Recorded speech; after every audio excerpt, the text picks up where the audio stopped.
Good morning. You guys are a little lopsided. Well, maybe it's me that's a little lopsided. Before I start, the last 2 weeks I forgot to add in the pictures of the hats that we made for the kids with kindergartners. So I'm going to insert them here. Hi, it's Jane, and I wanted to show you the end results of all the hats. So I'm going to show you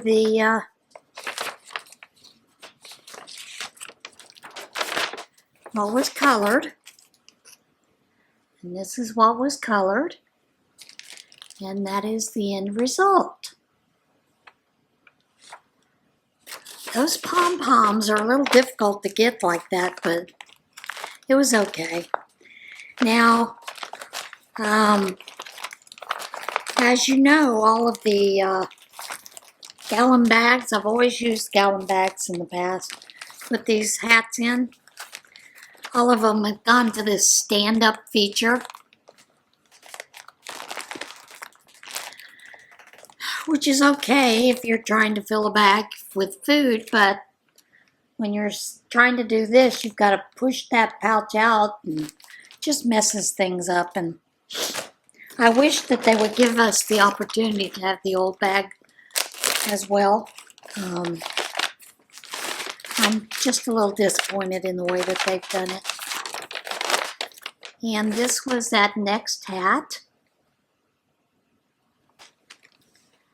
And there is that.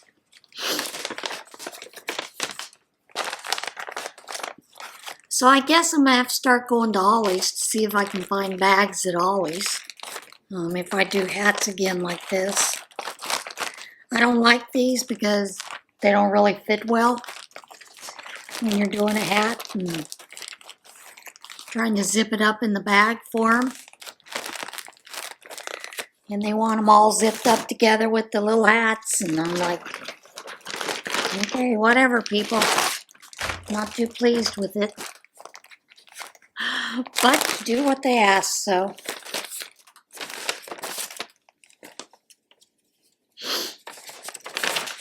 And I cannot cover the name on this one, so I'm just going to show you that right there.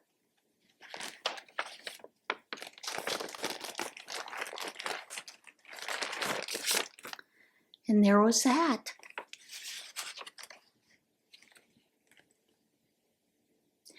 She has very slight, he, she, it, whatever. So I can't tell by the name whether it's a boy or a girl. She has a little bit of orange, a line of orange at the bottom of the brown. So that's how I chose to work with that. And of course that purple pom-pom. You just never know with kids how they're going to color a hat that they want worn. So you just follow through with the best you can.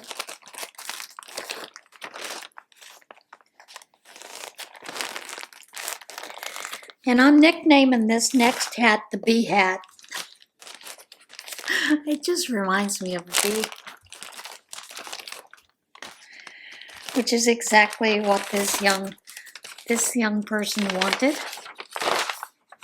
in their hat. Maybe they're a fan of Transformer. You never know. But there is the hat. Oh.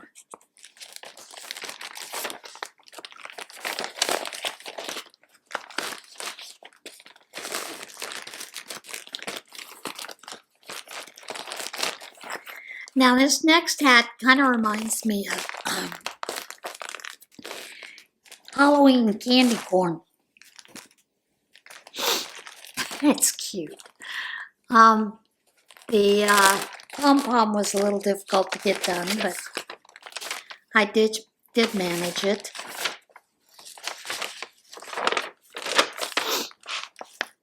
And there is the hat there.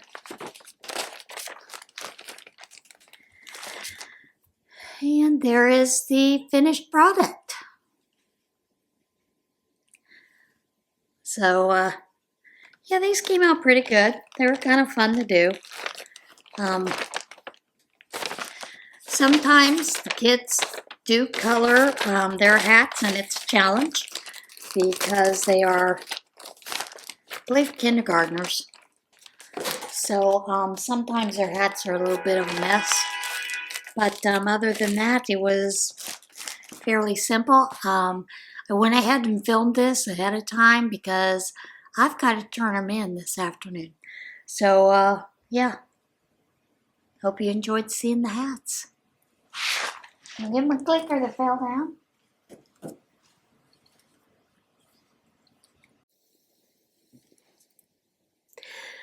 Okay, my name is Jane, and I caught the plague. Yes, the kids gave me their plague. So I'm dealing with the plague.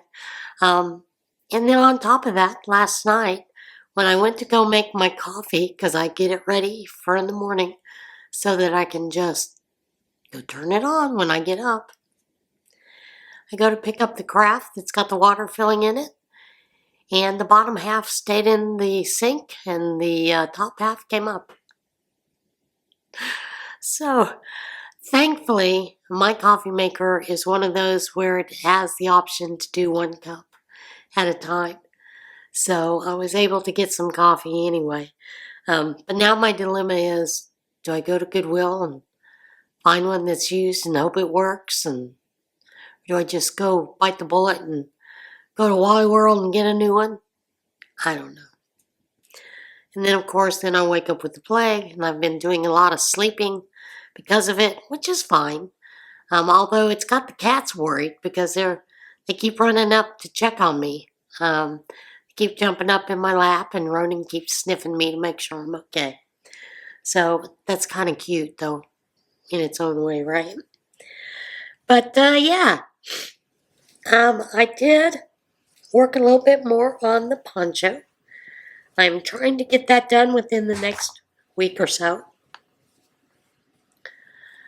And that is where we are at with the poncho. And it's looking really good. I really like the way that it's coming out.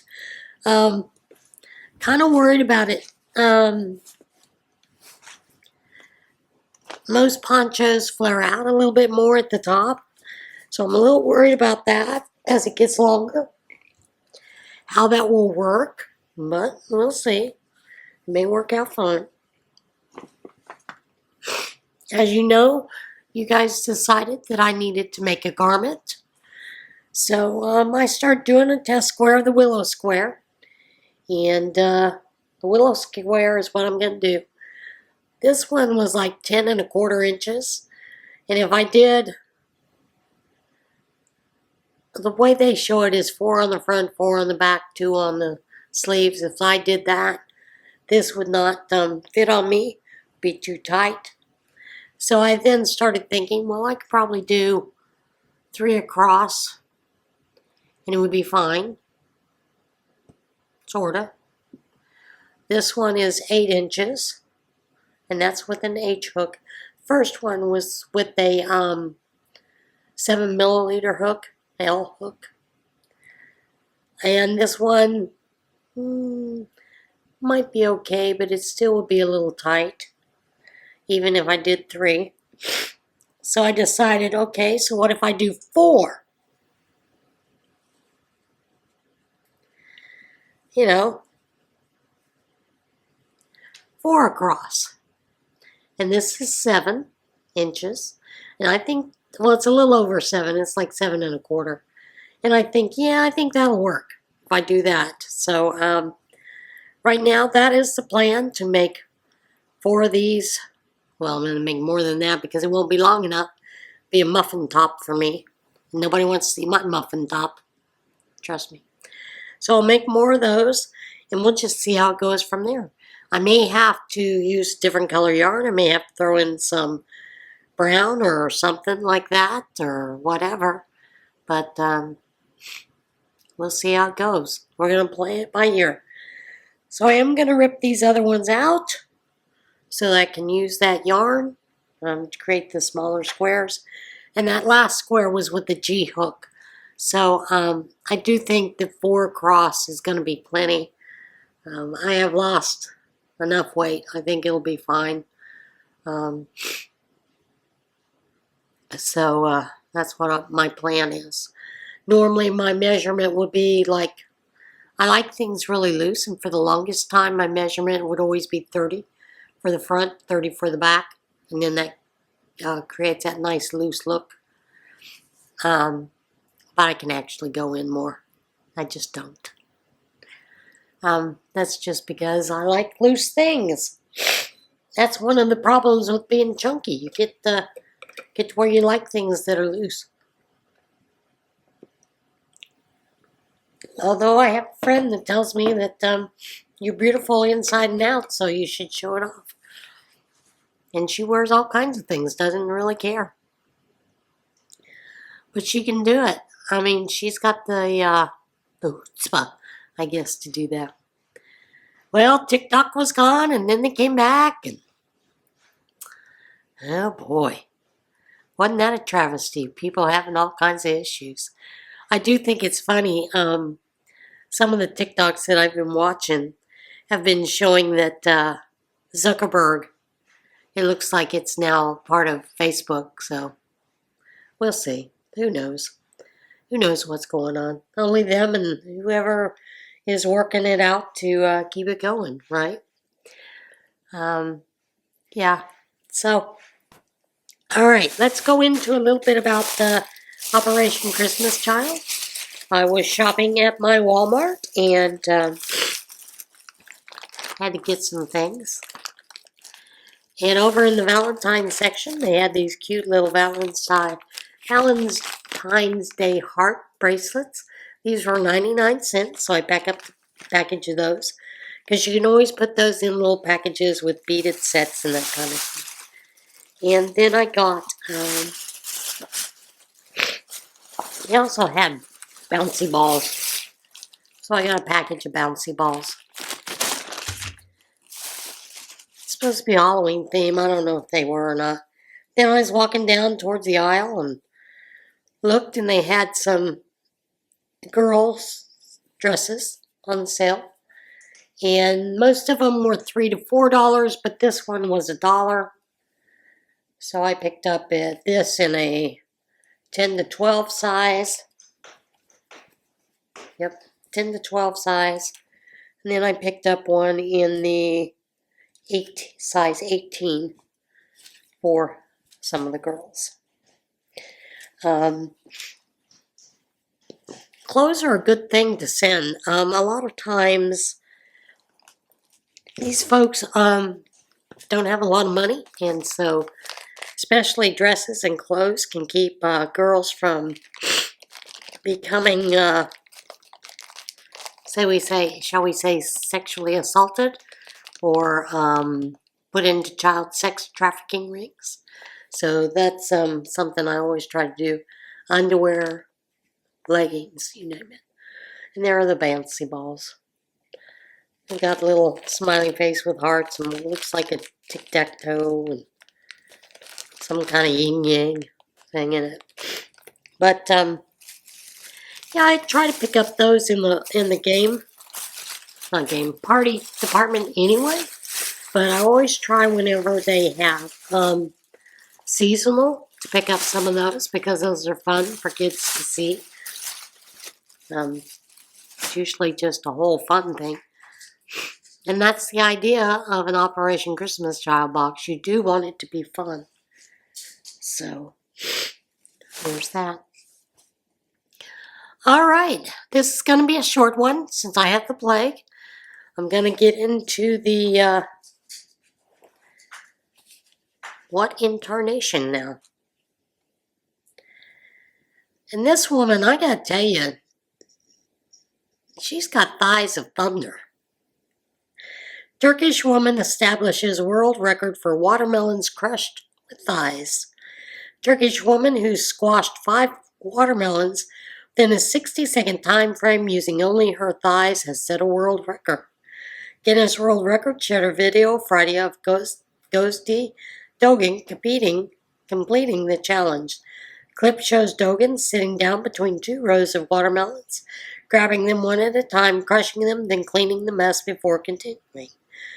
She is handed a plaque and told she is officially amazing becoming the first person to earn the distinction of using the thighs to smash the most watermelons in 60 seconds in the woman-female category.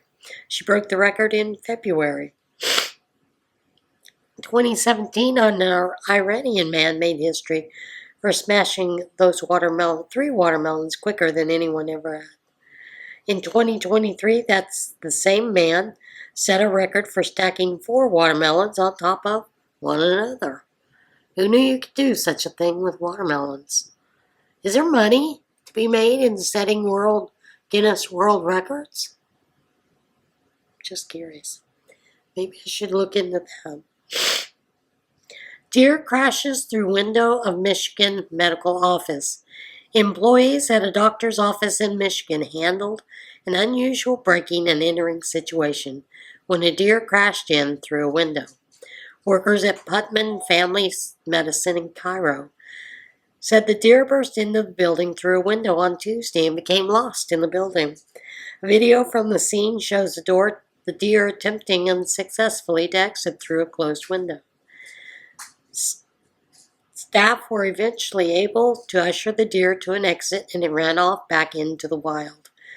Security cameras at a Tennessee gym recorded a similar situation in November when a deer entered by breaking a window. The deer ran through the competitive edge and fitness in Lebanon Pike and Hermitage. It spent about 2 hours trapped in a locker room before being safely removed.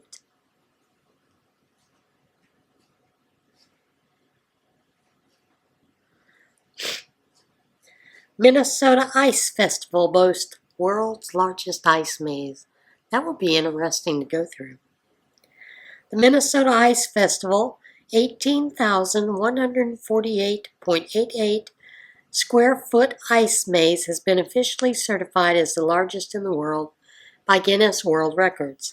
The festival's maze, which features 8-foot walls and multiple twists and turns, took a record from Buffalo, New York Ice Maze that covered an area of 13,000 square feet in 2010.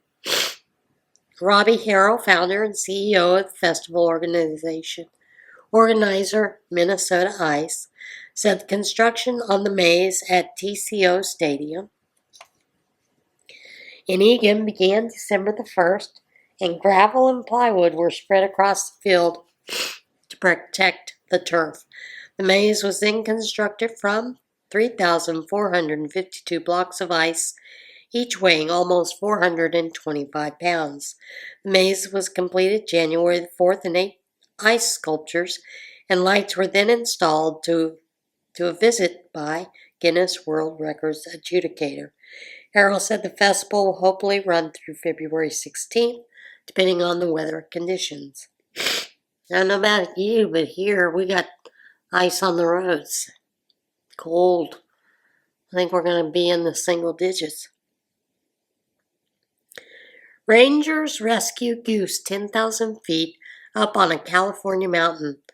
The U.S. Forest Service and said rangers stationed in the California mountains came to the rescue of a particularly unprepared Mount Shasta climber, a goose. The Forest Service's Shasta Trinity National Forest team said on social media that rangers stationed at the Mount Shasta Avalanche Center were on a routine patrol when they came across a goose that somehow ended up on Old Ski Bowl at an elevation of 10,000 feet. Upon our rangers' arrival, the flyer, had only one layer of down and was neither prepared for the temperature nor overnight camping. Rangers Nick Myers and Eric Falconer were able to offer the goose a quick descent to a local pond at lower elevations before returning to regular duties. Poor coyotes. They get lost so easily. Coyote makes a mistake, winds up in an Aldi refrigerated shelf. A confused coyote was removed from a grocery store's refrigerated shelf Monday. The incident occurred at a Chicago area Aldi store where the animal apparently sought refuge in the store's produce aisle. It picked an odd location. They do this sometimes. They make a mistake. Cook County Coyote Projects. Stan Gert told ABC Chicago. They're trying to avoid us. They're trying to hide from us. He added that the animals that typically finds them in this situation are the ones that haven't settled down yet with a mate. The coyote was removed from the store without injury. A video posted to social media shows a police officer using the back end of a broom to prod the coyote before pulling it out by its tail. The post had accumulated nearly 8 million views and over 1,000 comments. Do you remember when I told you about that deer that had the plastic container on its head, on the plastic jar? They believe that he may have freed himself. A deer that sparked a search in Chicago when it was spotted with the plastic jar over its head was apparently able to free itself from the predicament, officials said. Illinois State Conservation Police, Cook County Animal Control, and Chicago Animal Care and Control personnel responded to the St. Casimir Catholic Cemetery on Chicago's southwest side after the yearling deer was spotted with its head stuck in a jar. The responders were unable to locate the deer, but the following morning, members of the public who had joined in the search found the jar empty and abandoned. The morning's confirmation of the jug being found on the ground on site is a relief to all involved, Chicago's Animal Care and Control said Monday on social media. So that's a good story. Deer found a way out. Sometimes they do. But it also reminds us we need to be a little more careful with what we're doing as we're putting things out there, as humans. We need to think about how it might be accessed by any of the wild animals. Ready for the devotional? With God, I always have hope.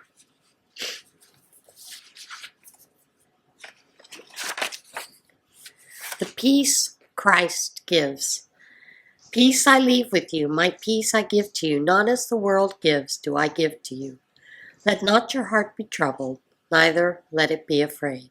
John 14:27. When Jesus alerted the disciples to his coming betrayal and crucifixion, he took the common Jewish greeting, shalom, peace, transformed it into a never-before-revealed bedrock of the Christian experience. Jesus' personalized and then differentiated shalom from its common usage was by indicating that the shalom he gives is something extraordinary. He revealed to his disciples that he was giving them the gift of peace to prepare and empower them for the difficult and confusing times to come. His crucifixion, his 3 days in the grave, and the persecution they would experience after he ascended to heaven. He gave them his peace as someone might give a friend his cloak to help him weather an impending storm. Yet Jesus clarified that his peace was not the calm, undisturbed state their world offered, typically only experienced during the period after a military victory. Instead, his peace was able to empower those who received it to steady their hearts in times of uncertainty and coming persecution. Over 2,000 years later, we are still empowered to receive Jesus' shalom daily to overcome our uncertainties. His peace is tangible, effectual, and beyond human comprehension. Reflect. Where could I benefit from experiencing Jesus' peace in my life today? From the plague. Pray. Father God, reveal to me the peace that Jesus gives. May it reside in my heart and never leave. Teach me to bring this peace to others, that they too might know the peace that surpasses understanding. With my focus on your peace, my faith will rise, and my fears will recede from view. Declare, I have the peace of Christ. Act. Speak words of Jesus' peace to someone you know whose circumstances are causing him or her anxiety. I really like the the whole act on this because it calls us to action. Sometimes that's something we need as Christians, to do a little more action. All right, guys, that is it for today. I will see you again next week, and hopefully I will have gotten a couple more things done. But I'm just under the weather, and I'm going to go back to bed now. See you guys soon. Bye.